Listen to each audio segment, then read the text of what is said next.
pas mereka lari nih, belum aja nyampe ke balai desa, si Dharma itu tiba-tiba ngeluarin kamera, terus kayak lari ngebelakangin gitu, lari sambil ngerekam waktu itu.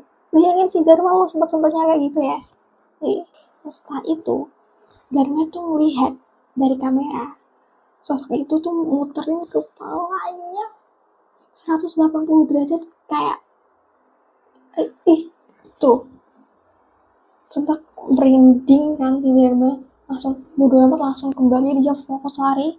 Dan pas lari akhirnya mereka sampai ke balai desa, dan di balai desa ternyata itu udah ramai banget di balai desa, entah acara apa itu.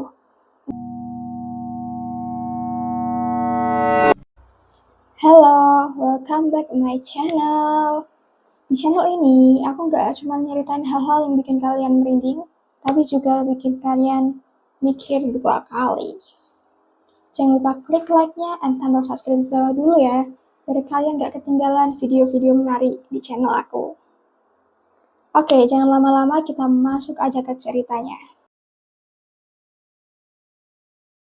Dan di video kali ini, aku nyeritain kepada kalian tentang kejadian-kejadian yang Arif alami waktu KKN. Kita masuk ke ceritanya. Waktu itu ada kegiatan lah di kampus kami KKN kan. Terus kita mutusin untuk ke tempat pedalaman aja, yang dimana itu masih asli banget gitu kan. Terus kita ke sana itu bertujuh. Ingat-ingat ya, namanya ini. Dharma, Nadia, Arga, Rifki, Riko, Arga, Maya. Bertujuh ya. Jadi, kita sampailah ke tempat itu kan sebelum kita nyusurin ke sungai. Mereka sampai ke tempat dimana mau numpang perahu kan. Dan sampailah mereka, terus naik mereka ke perahu, terus nyusurin sungai. Dan di sungai itu, mereka itu harus menempuh perjalanan sekitar 1 jam perjalanan. Karena lumayan jauh jarak antara tempat mereka ke desa itu. Mereka nyusurin lah sambil bercanda-bercanda akan bertujuh ini. Tapi guys, ada satu orang, si Nadia ini, dia itu di pinggir sungai malah ngelamun. Terus aku, Arga, itu saat itu tuh duduk di tepi perahu sambil bawa kamera kan. Notice itu, terus aku langsung lah nyamperin si Nadia ini dan bilang sama dia, "Lo kenapa, Nat?" Terus Nadia jawab, Enggak apa-apa. Gue ngerasa kayak aneh aja." Dan belum sempat si Arga itu jawab Maya, tiba-tiba Tio tuh teriak bilang ngomong gini, "Ini serius, tempat kita KKN itu di desa kayak gini." Terus Maya jawab lah, "Iya ya, kok kayak tempat-tempat horor gitu." Terus mereka cuman bercanda-bercanda kayak gitu, ketawa sambil nge-vlog di sungai itu. Dan tiba-tiba nih, saat mereka kehabisan topik, mereka kan duduk diem gitu aja kan. Terus bapak-bapak yang ngemudiin si perahu ini, itu tanpa menoleh ke mereka, dia bilang, "Nanti kalau ada suara yang aneh-aneh di rumah, jangan cari sumber suaranya ya." Kan, maksudnya apa nih? Terus Rina tanyalah ke bapak itu kan, "Kenapa Pak emangnya?" Bapak itu ngelirik mereka sambil senyum. Mungkin itu bukan manusia. Saat itu mereka langsung nge-shock, tapi mereka cuma mikir, "Allah, perasaan bapak aja nih." Gak dihirauin kan sama mereka. Terus mereka sampailah ke desa A ini kan, ke desa X ini kan. Dan sampai di sana mereka itu ngelihat desanya tuh kayak dimana rumah-rumah itu berjauhan, kayak jarak antara rumah satu ke rumah lain itu lumayan jauh gitu. Dan di sana itu tuh nggak ada listrik, nggak ada TV, nggak ada internet. Mungkin cuma sinyal tembakan aja yang mereka bawa itu. Dan mereka mikir, setidaknya kalau pedalaman nggak pedalaman banget gini gak sih? Ini aneh banget sih. Mereka mikir gitu kan awalnya. Terus aku bilang kan, ya udah sih, namanya juga desa. Udah nikmatin aja KKN kita kan. Udahlah mereka itu langsung jalan ke rumah kepala desa kan, dan sampai di rumah kepala desa. Terus mereka nyapa, ngobrol basa-basi. Setelah itu, kepala desa itu nyuruh mereka, ya udah ikut aku, kalian tinggal di rumah untuk tamu aja. Mereka langsung ikutin Pak Kepala Desa kan. Sampailah di suatu rumah kayak gubuk gitu rumahnya. Dan yang pastinya rumah itu tua, agak punya vibe-vibe serem gitu. Sampailah mereka di depan pintu, rumahnya tuh gubuk ya. Terus Pak RT bilang, Pak Kepala Desa bilang, rumah ini tuh dulu tuh dihuni oleh guru sih. Tapi gurunya itu udah meninggal. Dan sudah lama terbengkalai gitu. Tapi udah dibersihin kok, udah layak dihuniin. Terus mereka langsung ngeliat kan, si Tio batin dalam hati kan. Mulai, Allah. Dan setelah itu, mereka tuh pamitan sama Pak Kades untuk, yuk Pak, makasih udah nemenin kita dan bawa kita ke sini untuk nginep di sini. Udahlah mereka dan Pak Kades itu bisa, mereka langsung ke rumah itu bersih-bersih. Terus yang cewek sama cowok itu kamarnya sendiri-sendiri. Udahlah mereka menata barang-barang mereka ke kamar masing-masing kan. Setelah mereka menata nih barang-barang mereka, mereka langsung kumpul lah di ruang tamu. Yang waktu itu agak sempit ya. Kumpul lah mereka sambil have fun gitu kan, karena udah sampai dan juga besok itu hari pertama mereka KKN, mereka jadi happy-happy aja di situ. Dan saat lagi have fun nih, tiba-tiba si Rifki tuh bilang sesuatu yang gimana, dia tuh bilang sambil nge-vlog ini ya. Terus dia bilang, kalau besok gue hilang, itu artinya gue dimakan hantu dong. Tuh, kita bilang gitu, terus langsung digaskan sama si Maya. Maksud lo apaan? Udah, jangan aneh-aneh deh lo. Tuh kan. Nah, setelah itu, gue cuma ya ketawa-ketawa kecil aja biasa. Dan aku notice sesuatu. Dimana kayak tadi, si Nadia itu cuma ada di pojok dan dengan wajah yang pucat, diam mematung gitu. Aku samperin lah dia. Saat disamperin, aku tanya kan, Nat, kenapa? Nadia bilang, aku dengar suara sesuatu di plafon.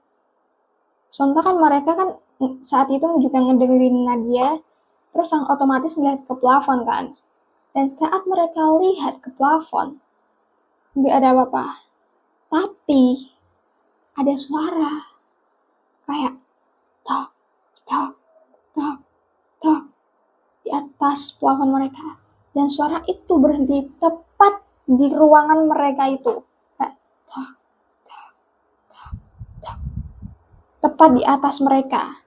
Dan setelah itu mereka langsung mikir, apaan nih? Tio bilang, Allah mungkin berok atau apa kek. Kan di sini juga desa kan, dan di sekitar sini juga banyak pepohonan, mungkin hewan-hewan. Ya udahlah, kita semua juga mikir hal yang sama kan. Dan di mana saat mereka mikir kayak gitu nih, mereka tiba-tiba dengar suara cekikikan perempuan di atas plafon. Dan langsung mereka kan sontak gak berpikir positif lagi kan. Langsung si Rifki tuh ambil sapu, mau nangis ke plafon, dan saat itu Rina itu gemeter sambil pegangin tangan Maya, bilang, lo jangan bercanda deh, siapa sih? Gitu kan. Dan saat itu Rifki kan manjat tuh, pakai kursi gitu. Dan setelah manjat, dia gak denger apa-apa. Dan gak denger apa-apa tuh disambung sama Dharma. Ya udah biar gue aja yang lihat kan. Lihatlah Dharma kan ke situ. Digantiin si Rifki digantiin sama si Dharma. Dan si Dharma ngelihat ventilasi itu dulu kan. Disenterin itu ventilasi.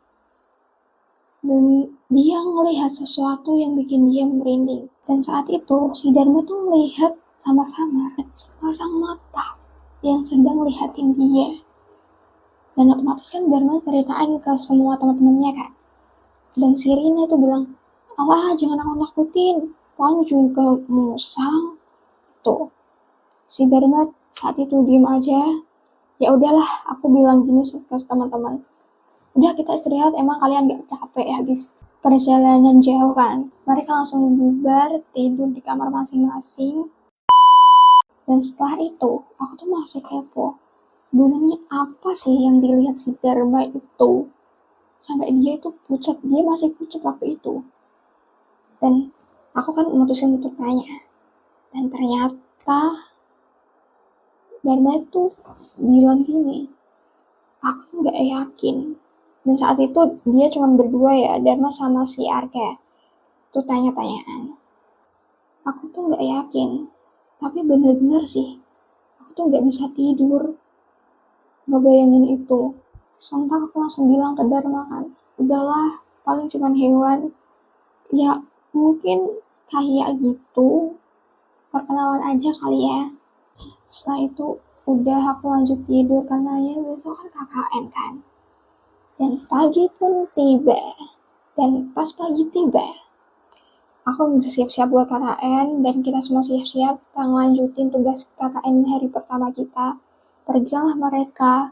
Nah di sepanjang hari itu, pagi itu, siang itu, sore itu, mereka itu semua aman, gak ada gangguan sama sekali. Dan saat sore mereka kan pulang kan ke rumah. Pulang satu persatu nih, mereka langsung bersih-bersih. Setelah bersih-bersih kan mereka langsung ada yang ibadah juga, waktu itu kan menjelang maghrib kan. Dan setelah itu, setelah maghrib nih, si cewek-cewek ini mutusin buat masak mie aja. Dan si cowok itu nyiapin api unggun di depan rumah gitu kan. Setelah itu, mereka makanlah di luar rumah, makan mie hangat-hangat gitu. Setelah makan, mereka bincang-bincang sedikit-sedikit kan. Terus kenyang nih mereka. Si Tio bilang, asik juga ya di sini, asli banget. Walaupun kita sulit banget ngedapetin koneksi internet, tapi ya lumayan lah gitu. Terus jawab lagi sama yang lain kan, iya nih, enak banget di sini aslinya kalau kita nggak mikirin internet. Lo tau nggak? Gue tuh waktu tugas nih ngelihat buah yang enak gitu, terus gue makan. Dan buahnya tuh kayaknya cuma ada di pedesaan deh. Ya mereka di situ kan ngomongin hal-hal yang random kan. Udahlah mereka ngomongin hal-hal itu, terus masuk mereka ke rumah. Dan baru aja mereka duduk nih di rumah, maka terdengar suara berak itu dari atas plafon. Mereka kaget, terus sontak Maya tuh bertiga bilang gini, keluar kalian semua, keluar. Terus mereka langsung berhamburan keluar kan. Maya tuh mikir mungkin ada atap yang roboh kan, logis aja sih Maya. Dan setelah keluar nih, mereka langsung ke sana. Terus mereka kan melihat ke atas kan, sumber suara itu. Mereka melihat ada sosok hitam kurus merangkak terbalik seperti laba-laba. Matanya tuh merah menyala dan kulitnya tuh hitam legam, tapi anehnya mengkilap kayak abis disiram minyak. Makhluk itu tersenyum dan pelan-pelan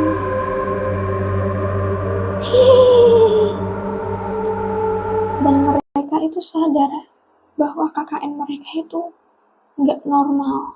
Dan saat mereka terpaku melihat atap kan, tiba-tiba hujan deras mengguyur mereka. Dan setelah itu, sosok itu dengan tubuh yang kurus panjang itu pelan-pelan merangkak ke arah mereka. Dan si Rina pada waktu itu udah nangis, terus pegang tangan Maya erat-erat kan. Dan Tio bilang, itu bukan manusia, gak mungkin manusia kayak gitu. Dan perlahan-lahan si Tio mundur dan lari. Dan sontak mereka ngeliat Tio lari, mereka ikutan lari kan. Mereka lari kejar-kejaran kan sama si sosok itu. Dan di situ sosok itu masih ngejar mereka. Dan pas mereka lari nih, belum aja nyampe ke balai desa, si Dharma itu tiba-tiba ngeluarin kamera, terus kayak lari ngebelakangin gitu, lari sambil ngerekam sosok itu. Bayangin si Dharma lo sempet-sempetnya kayak gitu ya. Setelah itu Dharma tuh melihat dari kamera sosok itu tuh muterin kepalanya 180 derajat kayak tuh sempat merinding kan si Dharma, langsung bodo amat, langsung kembali dia fokus lari. Dan pas lari akhirnya mereka sampai ke balai desa, dan di balai desa ternyata itu udah ramai banget di balai desa, entah acara apa itu. Dan saat itu mereka orang-orang di balai desa yang lihat kita kan langsung suruh masuk nih, langsung tutup pintu sama aku, tutup pintunya kan. Setelah itu aku ceritain lah ke Pak Kades soal sosok itu. Dan saat itu kita kan ditenangin sama warga itu, dikasihlah minum, dan kita cerita juga tentang sosok itu kan. Dan setelah ngedenger cerita dari mereka, si Pak Kades itu wajahnya langsung berubah. Dia langsung bawa penerangan senter gitu, keluarlah dari balai desa untuk ngecek kita kan. Dan saat itu ada seorang nenek-nenek nih yang awalnya tuh duduk langsung berdiri. Dan saat berdiri, nenek-nenek itu dengan tangannya gemetar, nenek itu nanyain sesuatu. Dia bilang, matanya merah. Kita ngangguk aja kan. Saat itu kita udah ngos-ngosan. Dan kulitnya hitam gak kayak minyak gitu. Iya, Nek. Dan saat itu nenek itu mulai doain mereka. Dan nenek itu cerita, itu namanya sosok minyak hitam. Dan saat itu warga di situ tuh denger nenek ngomong gitu langsung ketakutan. Dan sampailah di mana mereka tanya, maksudnya apa, Nek? Itu kan cuma dongeng. Kok kalian percaya sih sama kayak gitu? Makanya kita tuh tanya kayak gitu. Mulailah nenek itu bercerita kan tentang asal usulnya. Kita dengerin aja di situ. Dan saat itu fajar pun tiba, mereka juga ada yang ibadah. Ternyata nih, 20 tahun yang lalu, ada nih perempuan yang cantik banget gitu parasnya, tuh tinggal di rumah yang mereka tempatin waktu itu. Tinggallah perempuan di situ, tapi perempuan itu tuh ternyata dukun. Dan dia kan haus ilmu kekuasaan gitu kan. Setelah itu, gak puas dengan ilmu yang dia miliki, dia itu mulai kayak menumbalkan orang, bahkan hewan-hewan gitu. Sampailah ketika si perempuan itu membutuhkan darah manusia, terutama itu darah anak-anak kecil dan pendatang yang gak tahu apa-apa kan tentang desa itu. Itu jadi target cewek itu. Dan dia pada malam hari itu langsung wajahnya berubah, dan dia ambil minyak dilumurin seluruh tubuhnya dia, dan biar gak ketangkap sama warga. Jadi dia tuh sebenarnya itu manusia, tapi itu berubah.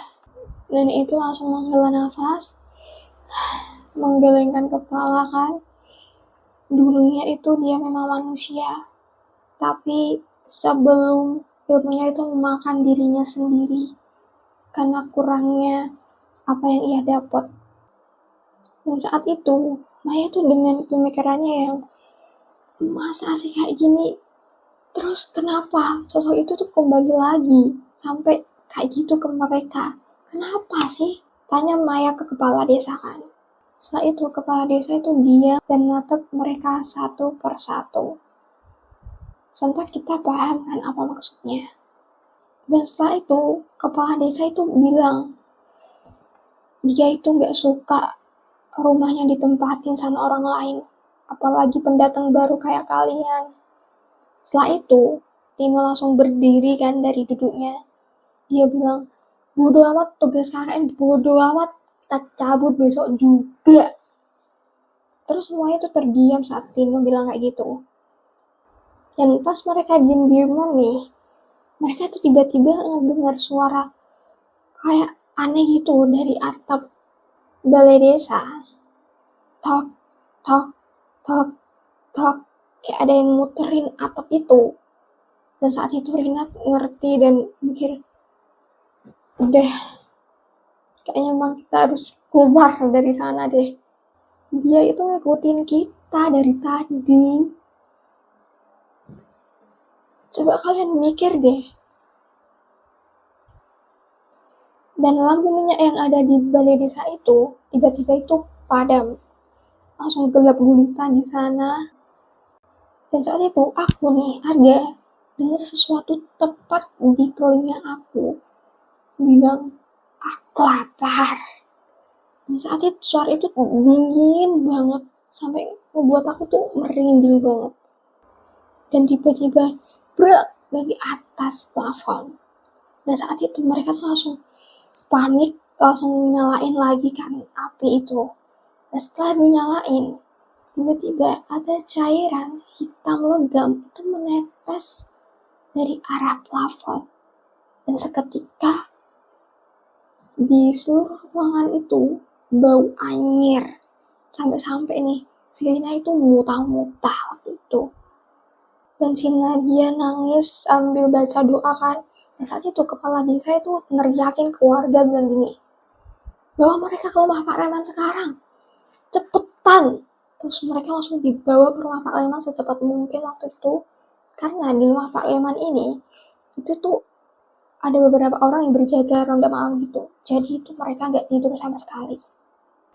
Dan pada jam 3 pagi, si Damar itu nyadar sesuatu. Fikri mana? Fikri mana? Terus mereka tatap-tatapan kan. Dan saat itu mereka tuh ngelihat kayak ada bucak minyak gitu, minyak hitam itu. Tuh ke arah luar dari pintu belakang tapi. Dan setelah itu mereka tuh ambil senter dan menuju ke arah belakang kan untuk cari si Riko ini di mana sih dia. Dan saat mereka menelusuri ke hutan itu tuh mereka cuma mendengar langkah kaki mereka dan cuma kayak pohon-pohon ranting-ranting itu. Dan saat mereka terus menelusurin kan, terus si Tio itu tiba-tiba ngomong, lihat ke depan guys, lihat apaan tuh? Rifki guys. Dan saat itu mereka langsung lihat kan ke arah yang ditunjuk si Tio. Dan bener aja, kita ngelihat si Rifki dengan jaketnya itu kan, tuh ngebelakangin mereka waktu itu. Jadi gak tatap-tatapan gitu. Dan kondisinya si Rifki itu berlumuran kayak cairan hitam gitu. Dan kita sama kan manggil Rifki, woi Rifki. Dan saat itu Rifki ngelihat ke mereka. Tatapannya tuh merah banget. Dan Dharma waktu itu ngeliat Rifki, dia keinget sosok yang ada di plafon waktu itu. Dan saat itu Rifki tiba-tiba ketawa. Dan dia ngelihat dengan kepala mereka semua. Itu tiba-tiba kayak mata-matain tulangnya gitu loh. Terus merangkak dan cepet banget merangkaknya ke arah hutan. Dia langsung berlari ke arah hutan dengan kondisi yang gak mungkin manusia bisa lakuin waktu itu. Dan waktu itu si Dharma itu mencoba kejar kan. Dan lari sekuat tenaga untuk nangkep si Rifki. Dan waktu itu dicegat sama Pak Kepala Desa. Stop, jangan berhenti. Langsung pulang sekarang, pulang. Kalau udah dipanggil sama dia, itu gak akan bisa pulang lagi. Sontak Dharma pun dengan sedikit nangis waktu itu menurut aja kata Pak Kepala Desa. Dan mereka itu langsung kembali ke balai desa waktu itu. Mereka semua shock melihat si Rifki. Dan seperti yang kita pikirin, mereka gak bisa tidur sama sekali malam itu. Dan terus mereka itu mutusin sama warga untuk cari Rifki pagi itu juga. Dan carilah mereka waktu itu. Sampai cari punya cari. Gak ketemu-ketemu si Rifki itu. Jam 10 pagi udah lewat. Dan setelah beberapa menit setelah jam 10, tuh ada seorang warga tuh bilang, di sini woi, ada orang. Dan setelah itu kita langsung kan lari ke sumber semak. Dan bener aja kita ngelihat Rifki dengan kondisi yang sudah meninggal. Wajahnya pucat, tuh nggak ada luka sama sekali di tubuhnya, dan dia itu ada kayak bekas apa ya namanya, kayak tali gitu loh di lehernya gitu, tapi hitam legam. Nggak ada darah yang menetes sama sekali dari badan si Rifki. Dan ya, kita semua shock, nangis, kita nguatin satu sama lain kan. Dan saat itu mereka itu menghubungin keluarga Rifki kan, dan juga pihak kampus. Of course, pihak keluarga si Rifki itu nangis dan sedih waktu itu, dan pihak kampus bilang, udah kalian kakaknya dipersingkat aja, 2 hari lagi kita jemput. Dan udahlah kita nunggu dari kampus untuk jemput. Dan setiap malam, dalam 2 hari itu setiap malam itu ada gangguan, kayak ada ketawa cewek dari loteng, ada suara Rifki yang seolah itu di dekat kita. Tapi Pak Kepala Desa itu bilang, jangan sampai kalian jawab entah itu suara perempuan ataupun suara Rifki, karena dia itu bukan teman kalian lagi. Ingat, Rifki udah kita temuin dengan kondisi kayak gitu. Kalian harus ingat itu. Dan satu malam nih, sebelum mereka itu dijemput, sebelum penjemputan, puncaknya, Maya hilang waktu itu. Dan mereka panik, langsung bilang ke warga, semua orang bahkan nyariin Maya ke sekeliling, bahkan sampai ke hutan-hutan, itu nggak ketemu. Dan tiba-tiba Nadia itu bilang dia nemuin Maya. Sontak kita langsung ke tempat Nadia waktu itu kan, dimana si Nadia tuh melihat Maya di rumah kosong kita waktu nginep pertama itu. Saat itu di dinding rumah itu kayak ada tulisan, dimana tulisannya itu kayak darah gitu loh, dari darah. Dan gak cuma itu, mereka tuh juga mendengar suara Maya dari atas plafon bilang, Arga, tolong. Aku sontak langsung panggil warga kan buat nolongin naik ke atas plafon. Terus warga ambil senter naik ke plafon. Dan di plafon, saat senter itu nyorot ke arah ventilasi, dia ngelihat Maya tubuhnya tergelantung terbalik di atas balok kayu. Kulitnya itu penuh cairan hitam dan matanya terbuka lebar. Tapi yang membuat gambar membeku, ada sosok perempuan hitam kurus menempel dia di plafon kayak laba-laba. Tiba-tiba makhluk itu tersenyum pada Damar, lalu bisik, giliran kalian. Dan saat itu si warga sama Damar ini tuh melihat si Maya dan sosok itu merangkak menjauh kayak laba-laba. Malam itu juga warga itu kumpul ngadain ritual adat waktu itu, dan bawa obor-obor kan, kayak baca-baca doa gitu, terus ngelilingin api. Tapi waktu itu Maya tuh udah gak bisa ditemuin lagi, dan yang tersisa hanya kalung Maya di atas plafon. 1 hari kemudian, alias hari penjemputan mereka, saking shocknya nih, mereka tuh belum sempet ngabarin keluarganya Maya. Dan saat itu, yang pulang itu cuma 5 orang. Arga, Damar, Nadia, Tio. Dan saat mereka mulai menjauh nih dari desa itu, mereka diam, gak ngomong apapun. Tiba-tiba si Tio itu nunjuk ke arah satu pohon di seberang sungai. Dan di mana di pohon itu ada